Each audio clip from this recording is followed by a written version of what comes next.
Jonesy and Amanda. Jam Nation. Well, hello. How nice to talk to you. And this movie is is an amazing thing. And your first directorial debut, I remember reading an interview with David Lean, who directed Lawrence of Arabia. And he said on the first day he turned up, there's thousands of extras looking at him, and he thought, oh, God, what do I do now?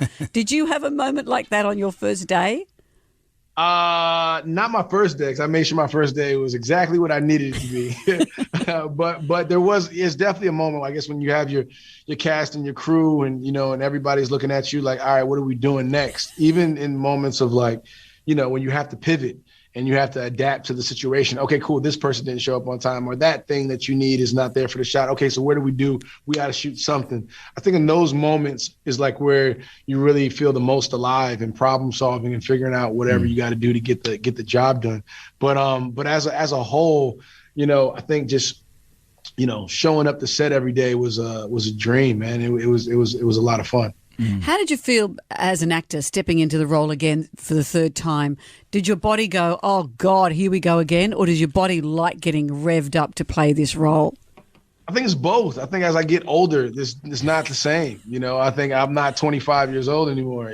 So it's like that 20. It's a difference. 30, 36, and 25. There is a difference when it comes to getting in shape. So I think for me, I'm used to it. So I know the formula. I know the diet. I know the sleep, the working out, the water. I get what it takes to change your body. But this time with the amount of time that I had to actually do that compared to the other movies, it was cut in half. It was cut in, in a third actually. So it was tough this time around. Yeah. We asked Jonathan just before we spoke to you about what happened to Rocky in this one, because there's a bit of conjecture about where he goes. He goes to Canada to look for his son, or there's indication that he might have passed away. And he ducked and weaved the question. He said, "Oh no, well, you should ask Michael that when he comes on." That's what he said. He told that. I told him to ask you. He said, "Ask him." No, I mean, let's be, listen. This is a Creed franchise, right? Very much so. The first two films was Adonis figuring out his own last name and what he wanted to accept, and very much so about Rocky and Apollo. The same thing in the second film. It was really about him coming out of Apollo's, shadow and becoming his own.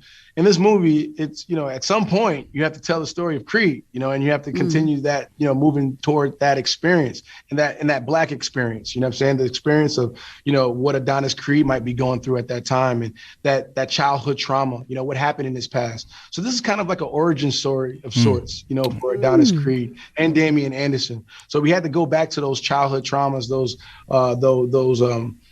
transformative years that we all have as children that we carry with us. Some we want to forget, some are really too painful, some we don't want to address, and we kind of move on. But at some point, you got to talk about those feelings, getting into, toxic masculinity and the frameworks of our story. That's what we felt like was needed for this franchise to move forward. Yeah, and a very, very modern lesson of what it is to be a man, to start to think about those things. Exactly. That's right, Amanda. Yeah. Tell them. And you're not stuck out in the desert yelling at people through a bullhorn, which is pretty good. Yeah. Jonesy and Amanda. Yeah, can I just do this one little bit so we can wrap it up so you don't ruin it for the radio? And you don't have to. You keep talking over me. You're not out in the desert with a bullhorn yelling at 16,000. Oh, you keep doing it. I just got to wrap this up. I'm trying to wrap it up and you're wrapping me up. Stop. And that's when you say yes, and we wrap it up and we can leave. Thank you, Michael. Thank you so much. Good job, mate. We appreciate it.